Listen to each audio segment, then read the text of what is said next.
From the New York Times, I'm Natalie Kitcherleff. This is The Daily.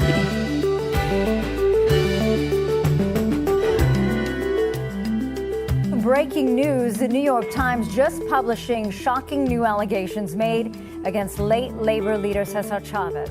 After a Times investigation revealed allegations of sexual abuse against one of America's most important civil rights icons. This really is a reimagining of a whole legacy, and it's going to take The entire country has started to reckon with a new reality. They covered up the late civil rights leader's name with cement. Removed the image of Cesar Chavez from several commissioned pieces of art. A statue at Cesar Chavez Plaza is now wrapped up in plastic, you see here. And a history that's now been rewritten. California officially renaming the holiday formerly known as Cesar Chavez Day, March 31st, now to Farm Workers Day.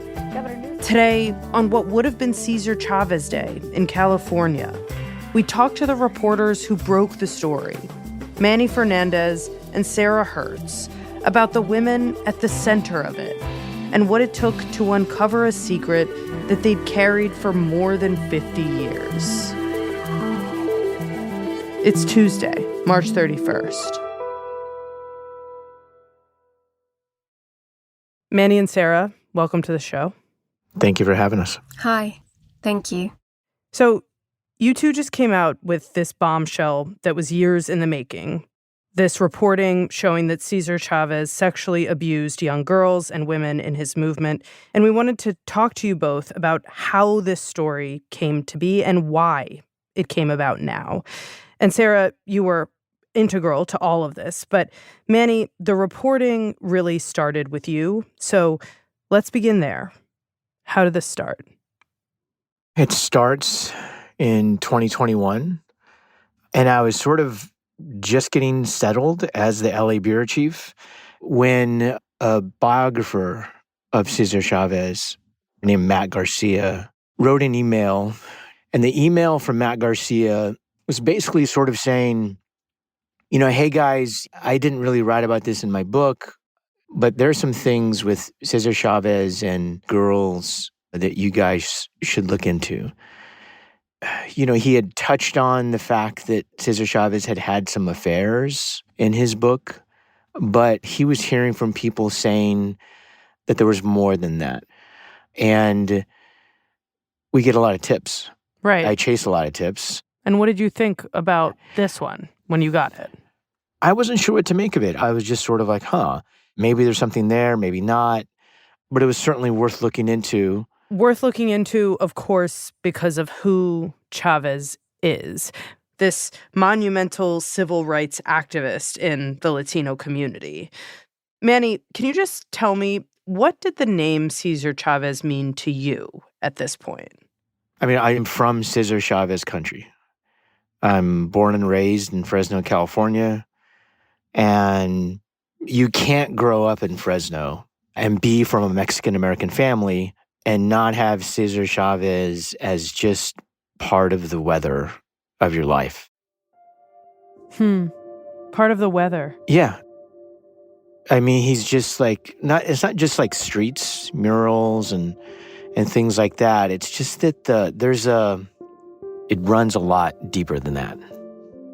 For me personally, my grandparents on both sides of my family started out as farm workers. On my mom's side of the family, my grandparents, they met on a garlic patch outside of Fresno in the 1940s, and they were both 16. And my grandmother's line that I have never stopped repeating is she would always say, it was love at first smell.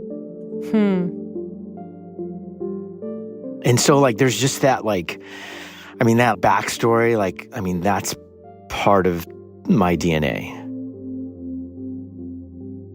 All my life, I have been driven by one dream, one goal, one vision: to overthrow a farm labor system in this nation that treats farm workers as if they were not important human beings.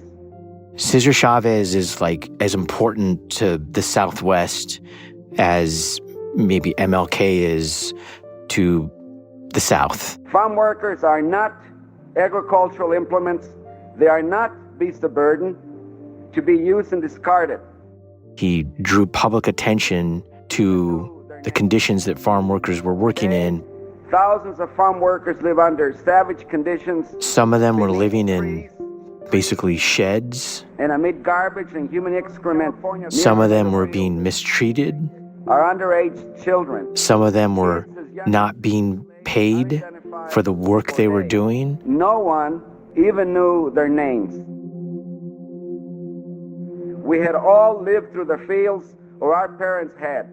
We shared that common humiliation. The only answer, the only hope was in organizing.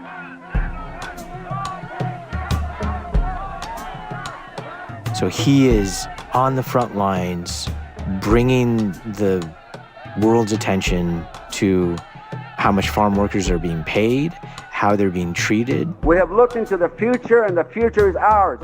He helped create America's first successful union for farm workers. He led pickets and great boycotts. Boycott against the wine, the yellow wine, the grapes, and the lettuce is very effective. And marches. Chavez and friends began their walk from the San Isidro border checkpoint. But in a larger sense, he was this symbol, this spokesperson to tell literally the world, and especially America, the work of these farm workers, there's a nobility and a dignity to it. Their lives matter, and these dreams of these people matter.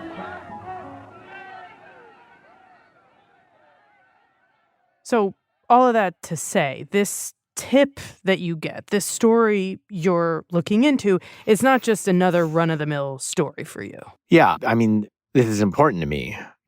The stakes are high, but again, I am chasing down a tip at this point. Right. There may be a story here, and there may not.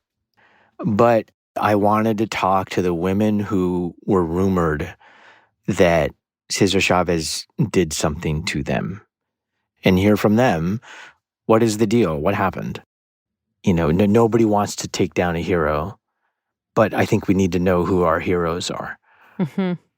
So in this tip from Matt Garcia and in a conversation we have later, he's talking to me about a private Facebook group for people who used to march with Cesar Chavez, people who were former union activists, and they're exchanging memories and they're saying, hey, who remembers the lyrics to that one song we used to sing and things like that.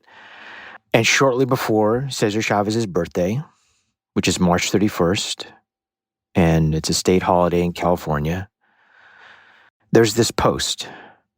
And the post is from a woman named Deborah Rojas. And she writes a message. And as part of that message, she basically says, wake up, people. This man you march for every year molested me.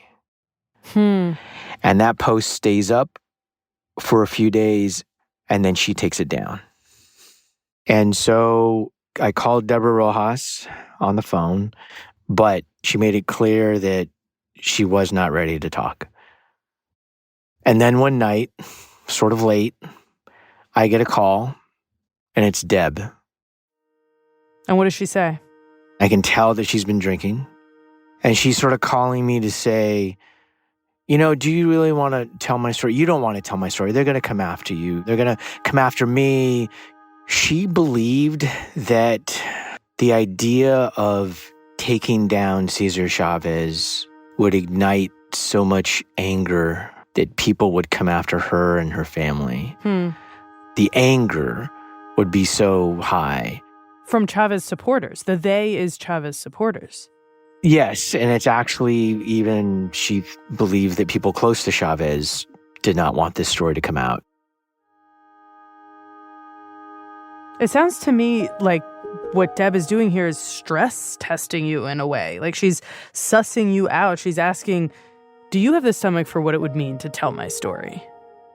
Yes, that's exactly what she's doing. And what she's doing is she is struggling with, do I come forward or do I not? And that struggle, I could hear it, I could see it. Do I hold this in or do I speak it? And she was struggling with that in that moment. And a short time later, she blocks me on her phone.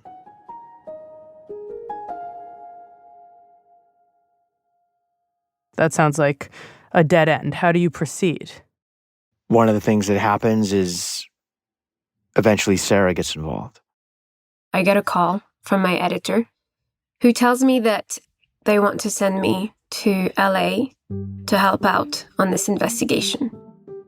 So I work in the International Investigations team. I'm based in Brussels, and I have a background in working in complex investigations, and I also have a background in sexual violence and conflicts, and so I fly to LA. So we were a team, and I shared my notes with Sarah, and we started reaching out to a number of women. We decides that we're going to broaden the search, just interview as many members of Cesar Chavez movement as possible. And there was another woman whose name I had. And that other woman is Ana Murguia. And over time, we went to go see Deb. And then we went to go see Ana. And over the course of the reporting, I start developing that journalistic relationship with Deb, and Sarah starts developing a closer relationship with Ana. And these two women, Ana and Deb, they know each other. They're friends. They grew up together. They talked to each other when they were teenagers. They know each other quite well. And so after months and months, I'm sitting down with Deb and I say, do you think, would you go on the record if Ana would? And Deb's like, yeah, I think I would.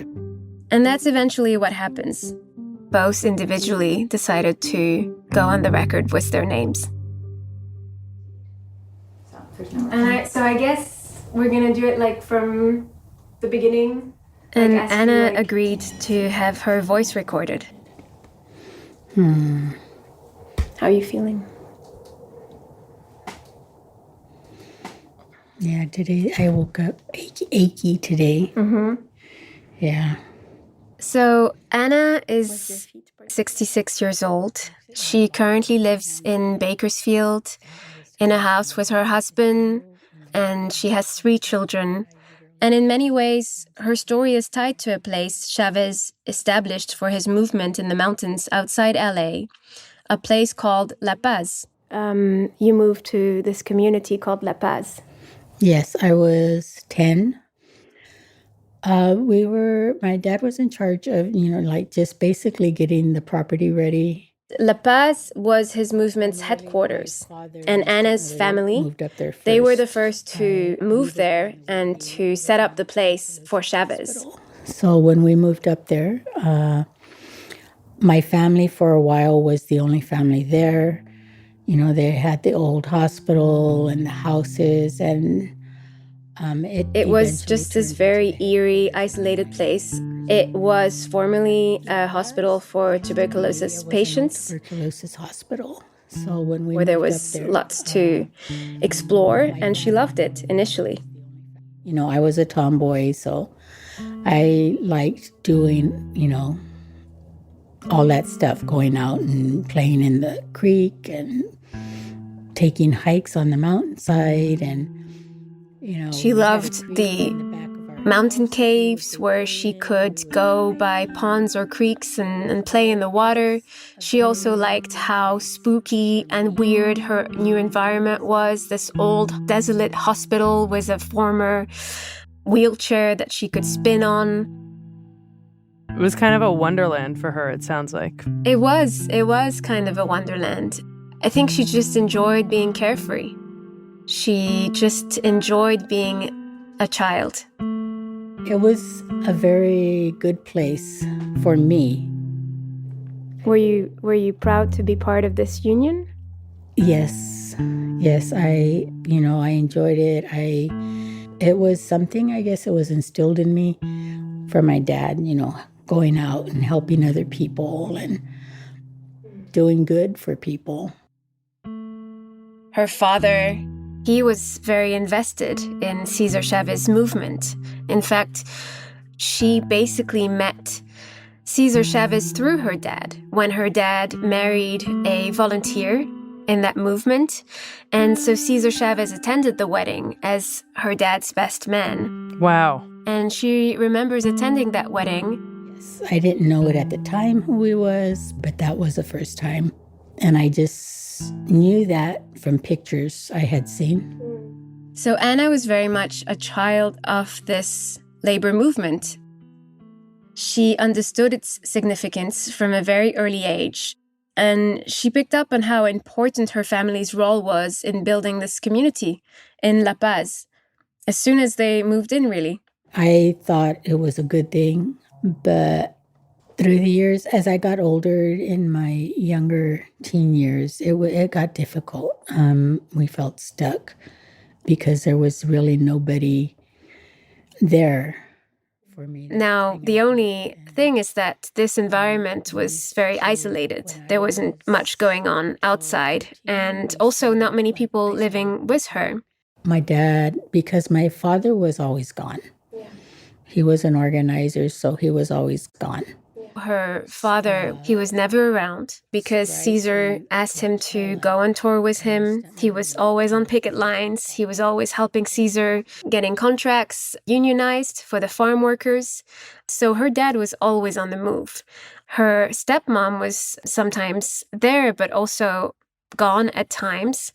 And she just felt that it became increasingly lonely. Right. It sounds like she's surrounded by all of these people, including her father, who are dedicating themselves to this higher calling, to this movement that they truly believe in. But what that does is kind of make Anna a second-order priority.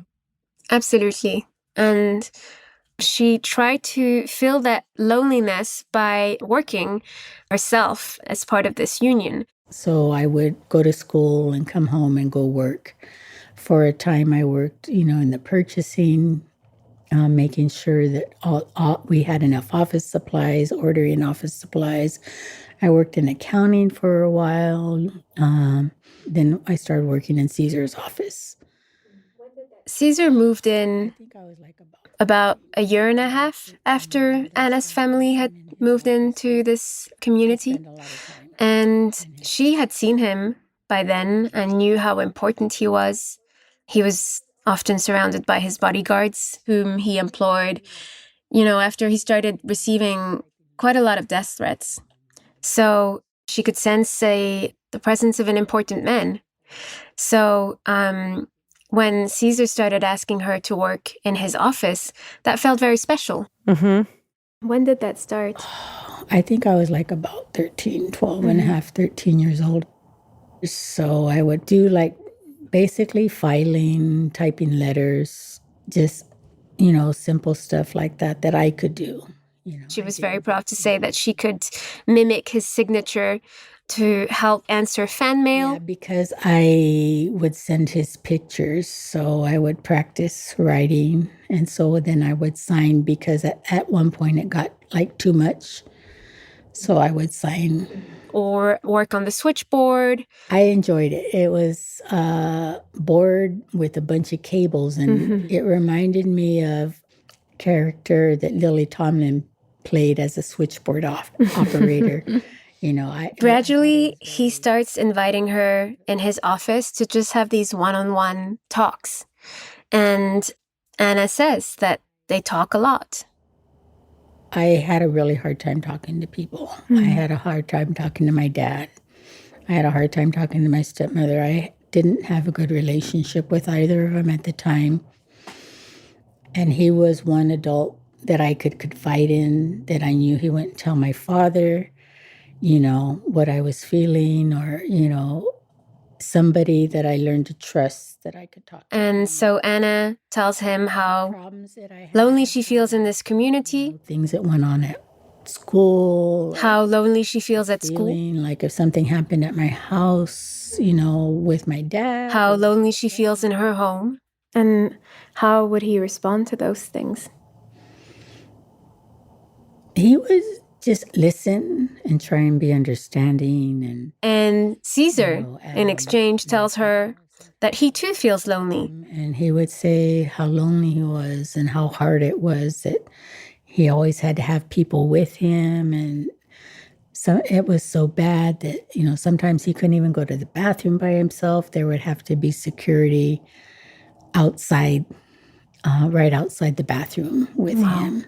Anna feels very sorry for him. That sucks. She also feels connected to him. What was it like for you, to have this man share so much with you? I felt very special that he made me feel like I was somebody. Wow. And that's something I dealt with, I've dealt with a lot in my life. But yeah, we used to talk, just talk. And at the time, Cesar is already starting to be known in the movement as someone who does yoga, who enjoys meditation, but also as someone who sees himself as a bit of a healer. He, by then, starts going around his community and saying that he can heal people with migraines by putting his hands on them. And so he starts doing that with Anna. He places her on the yoga mat in his office. He tells her that this is a way to relax. The first time, it was like we were talking and he told me to close my eyes, and he was trying to show me pressure points and to show me how to meditate and relax. But it starts like that.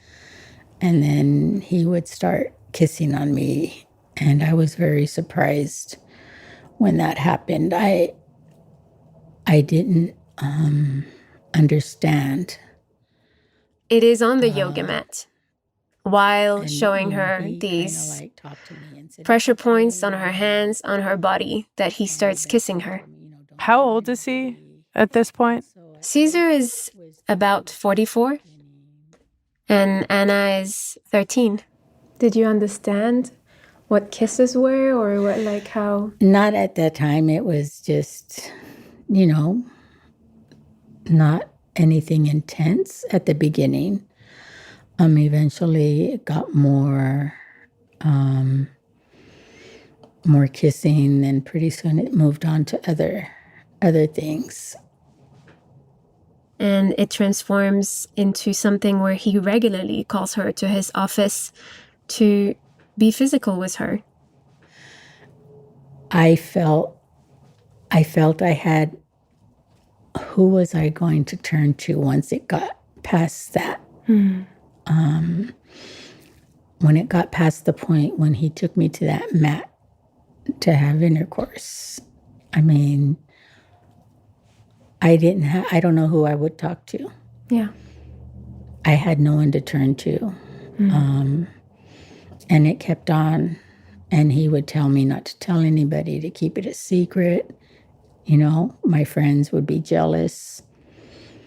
So I kept it to myself. It was really hard. And where were her parents in all of this?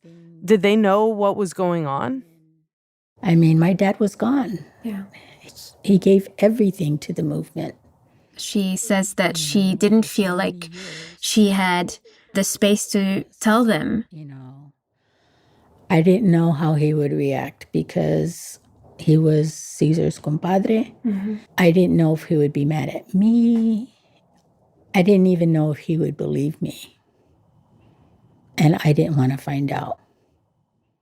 What about the others that were in this community in La Paz? Did they get suspicious about this? Did it raise any red flags for anyone else?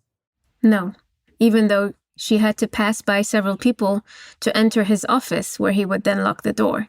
Come on, I'm a 13-year-old girl going into his office and spending half hour, 45 minutes, an hour there, just when he's supposed to be so busy. How could they not know?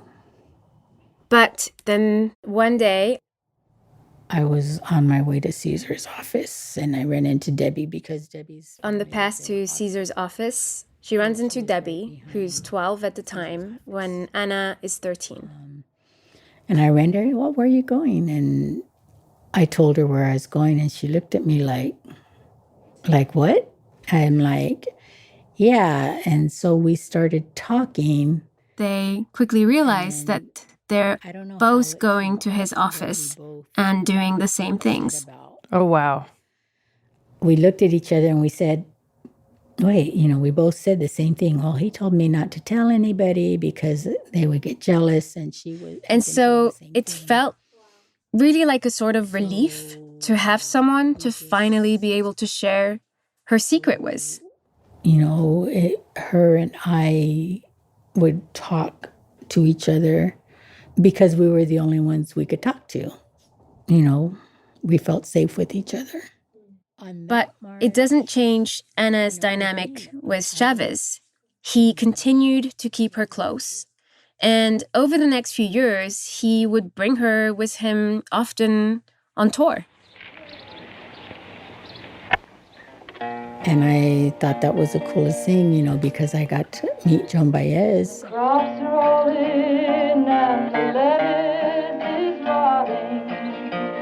The oranges are piling. She is also accompanying him in the summer of 1975, where Chavez and his organizers are preparing this long march broken up over multiple days through California. For almost 20 years of union organizing in California, Cesar Chavez has won his biggest victory. Legislation. And they call it the 1,000 Miles March. It's a very long march, and it's going to be difficult, but we're determined that we're going to get the message to every single worker.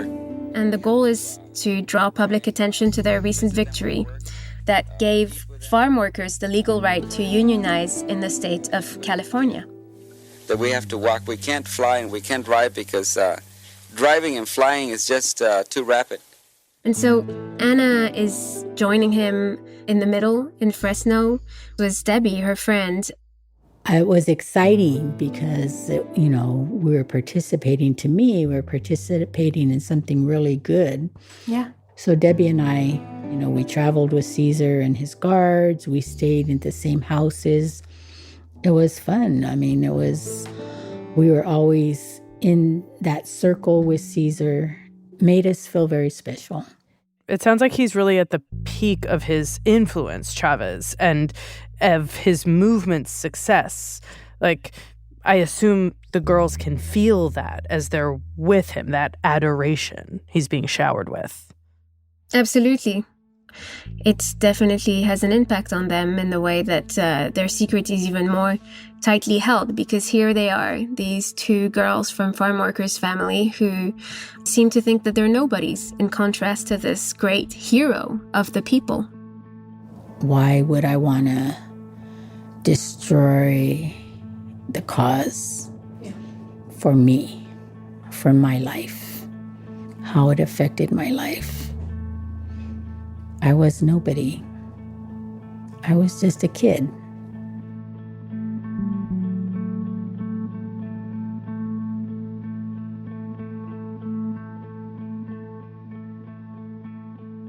We'll be right back.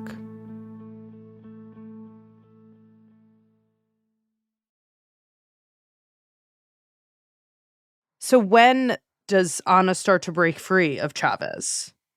It was a long process. It took several years, but it begins the same year as the march. No, it was my 15th birthday. He asked my parents if I can go with him to a fundraiser in Bel Air. And it's when she traveled to Bel Air at a fundraiser's house. I think I was looking for him and I walked into the kitchen. And she stepped in on him kissing another woman.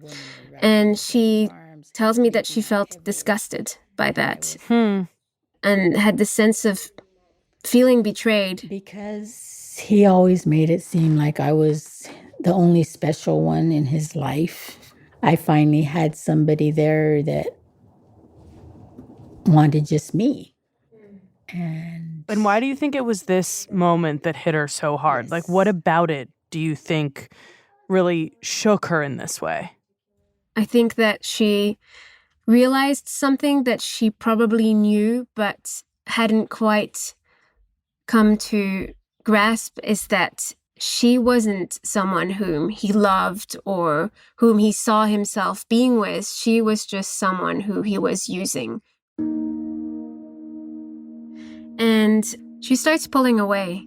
our relationship eventually started to break down some, because I guess he started saying he couldn't control me as much as I got older. I would speak out more. She spends less and less time with him. She eventually decides she wants to leave the community for good. I needed to get away. I needed to get away, so I left. That's got to be a freeing moment for her. But it's not. She ends up becoming rapidly hooked to heroin.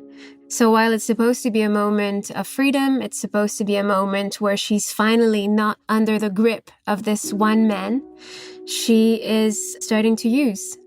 Tried a couple of times even to OD intentionally. Then I went to La Paz because my family was there so that I could try and get away and get clean from my heroin use. She decides that the only safe place to go is to the only family that she knows, which is, the family living in La Paz, but also the man whom she had trusted. So she goes back. And once she arrives, Cesar Chavez summons her to his office. He summons her the way he did it when she was a child. He calls her house and he says, "You need to come to my office." And so I went. I didn't think anything of it. I went. But unlike all the other times, he's not alone. He's with a bunch of board members who are around Cesar and who all surround her and who start verbally attacking her. Saying what? Saying that they didn't want me there. She's a danger to the community. They didn't want me bringing drugs there. That she's bringing in drugs. Told me to get out. That she is no longer welcomed. I was devastated. To me, I gave my life for this cause. And I never asked for anything back. And the one time I went to ask for help, I was being thrown out like trash. And she never talked to him again.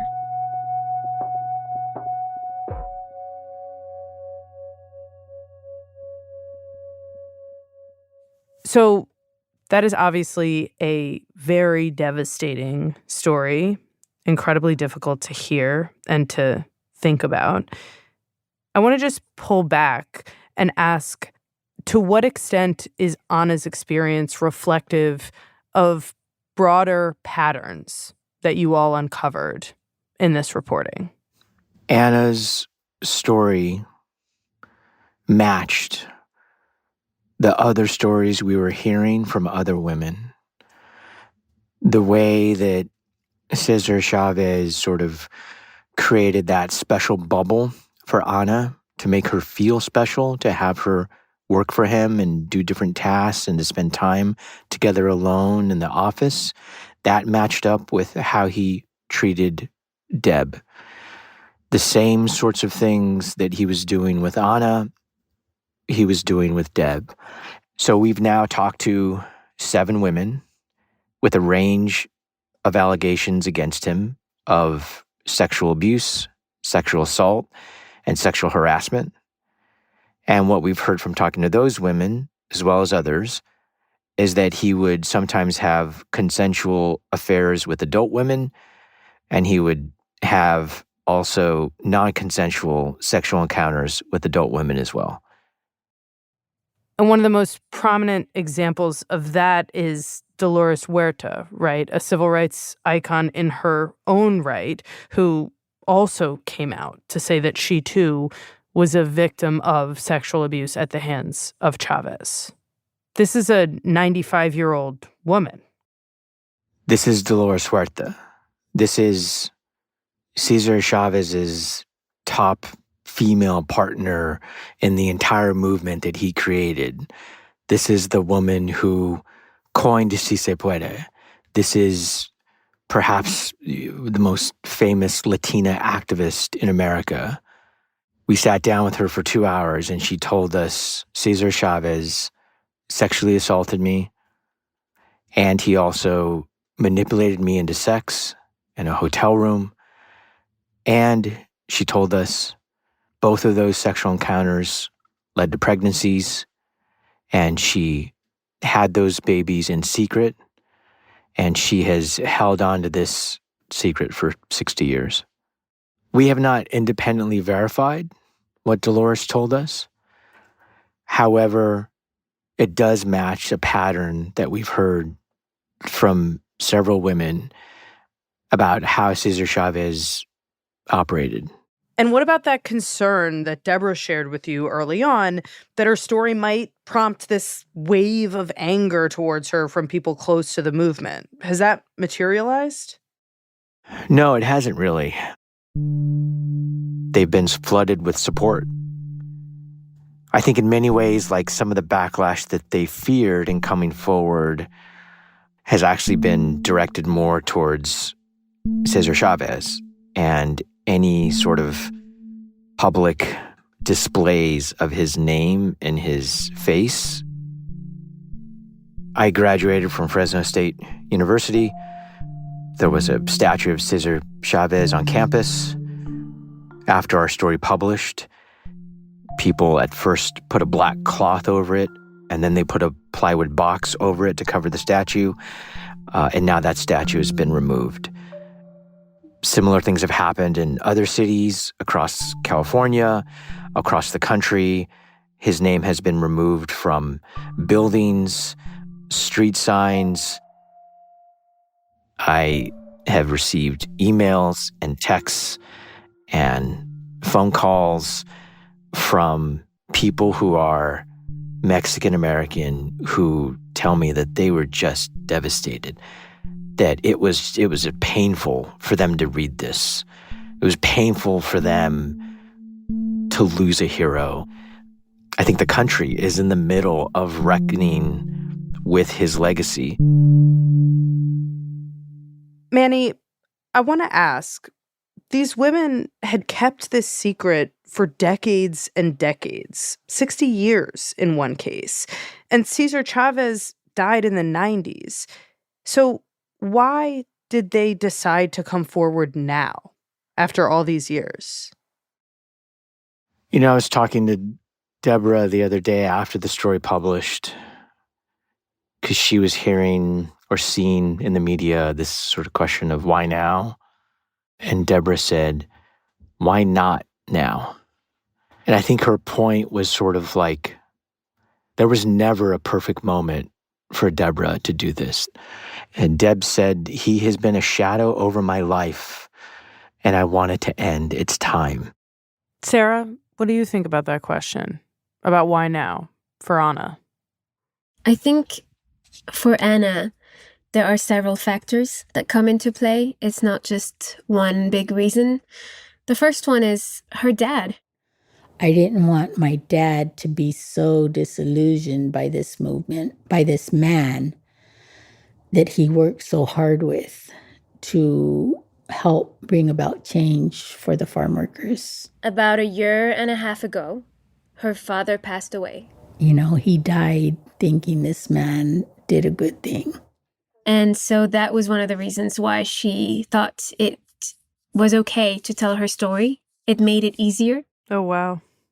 And so there's that. And then there's also this one moment that she describes where she went back to La Paz when it had opened as a public monument, as a place where people could visit, learn about Cesar Chavez's life, about the movement's history. And she had decided to go back. And there she saw pictures of Cesar, pictures of the people in his movement. until she came upon his office. And his office, they have it now behind a glass wall. And it was set up how he had it. And as she looked at the office, right in the corner was the mat, the yoga mat. She saw the yoga mat. Oh, God. I was like, I can't believe they put that there. It's brought back so many memories. I was like, I didn't go back anymore.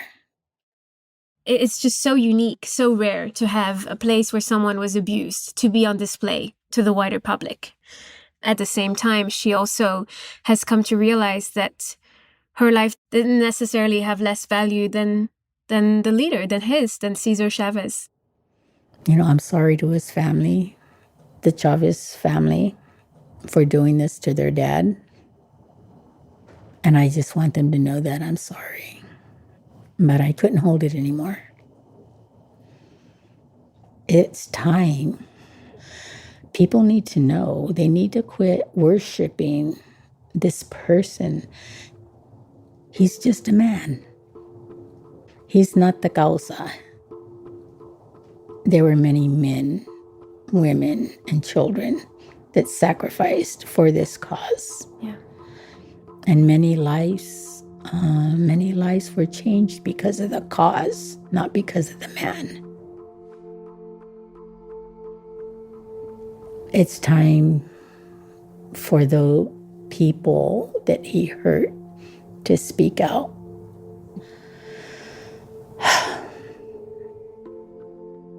Now I don't have to look at his name on the street every time I drive by. Now I can breathe easy. I don't have to carry the secret anymore. That's all.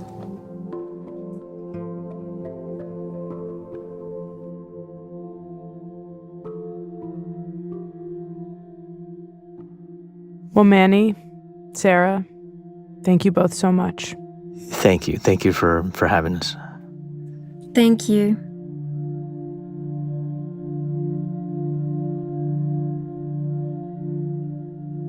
We'll be right back.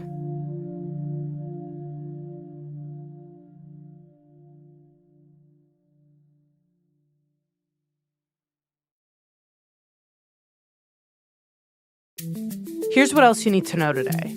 If a country wants to send some oil into Cuba right now, I have no problem with it. Do you worry that helps? The White House signaled it was softening its effective oil blockade on Cuba, allowing a Russian tanker full of oil to reach the island. We allowed this ship to reach Cuba in order to provide humanitarian needs to the Cuban people. These decisions are being made on a case-by-case basis. The move comes after the administration has been blocking energy shipments to Cuba since January and threatening to punish any nation that sent fuel there. Russia said it had discussed the shipment in advance with the U.S. and that it had a duty to support Cuba. Today's episode was produced by Olivia Natt, Lindsay Garrison, and Rob Zipko. It was edited by Michael Benoit and Liz O'Balin. Original music by Dan Powell and contains music by Marian Lozano, Pat McCusker, and Alicia Baitub. Our theme music is by Wonderly. This episode was engineered by Alyssa Moxley.